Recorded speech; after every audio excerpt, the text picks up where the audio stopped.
સુરત શહેરમાં મુસ્લિમ સમાજ દ્વારા યુનિફોર્મ સિવિલ કોડ યુસીસીના વિરોધમાં અવાજ ઉઠાવવામાં આવ્યો। મુસ્લિમ હિત રક્ષક સમાજના બેનર હેઠળ એકત્રિત થયેલા આગેવાનો અને સભ્યોએ આ કાયદાને લઈને પોતાનો અસંતોષ વ્યક્ત કર્યો।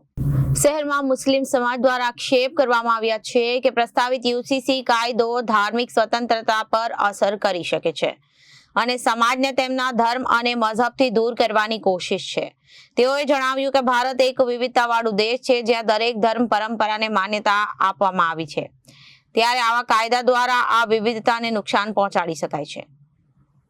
કેન્દ્ર સરકારને આ કાયદો રદ કરવાની માંગ કરવામાં આવી હતી। તેઓએ કહ્યું હતું કે કાયદો બનાવતા પહેલા તમામ સમાજના પ્રતિનિધિઓ સાથે ચર્ચા કરવી જરૂરી છે, સૌના હિતનું સંરક્ષણ થઈ શકે।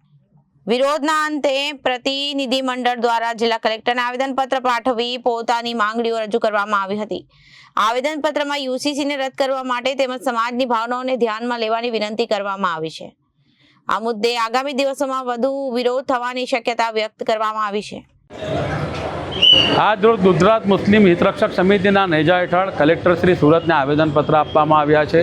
આવેદનપત્રનું મુખ્ય કારણ એ છે કે માર્ચ 2026માં ગુજરાત વિધાનસભામાં બહુમતીના જોરે યુનિફોર્મ સિવિલ કોડ કાનૂન યુસીસી કાનૂનને પસાર કરવામાં આવ્યો છે।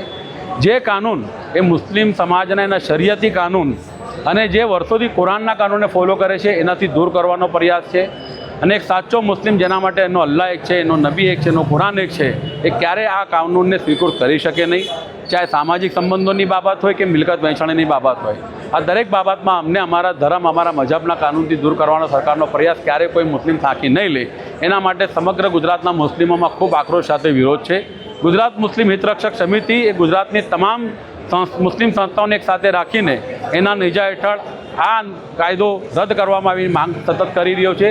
જે અનુસંધાને ગત શુક્રવારની નમાજમાં કાળી પટ્ટી બાંધીને નમાજ પઢવાની અપીલ કરવામાં આવી હતી, જે પણ ખૂબ સફળ રહી। ને આજરોજ કલેક્ટર શ્રી સુરતને આવેદનપત્ર આપી એ જ રજૂઆત કરવાના છે કે આ કાનૂન જે ઇસ્લામના શરિયતી કાનૂનથી વિપરીત છે, વિરુદ્ધ છે, એને તાત્કાલિક રદ કરવામાં આવે। સરકારને અપીલ કરીએ છીએ, અપેક્ષા રાખીએ કે સરકાર અમે અપીલને સ્વીકૃત કરે, અમારા સમાજની લાગણીને સ્વીકૃત કરે ને આ કાનૂન તાત્કાલિક અસરથી રદ કરે। જો સરકાર એ બાબતે આ કાન કરશે તો સાચા મુસ્લિમ તરીકે કોઈ પણ મુસ્લિમ આ કાનૂન તો ક્યારેય સ્વીકૃત કરવાનો નથી। સરકારની સામે આ કાનૂન વિરુદ્ધ અહિંસા અને સત્યના માર્ગે ચોક્કસપણે આંદોલન કરશું અને જરૂર પડે તો કાયદાકીય લડત પણ લડશું। Reporter Arvind Rathod, Janadesh news, Surat.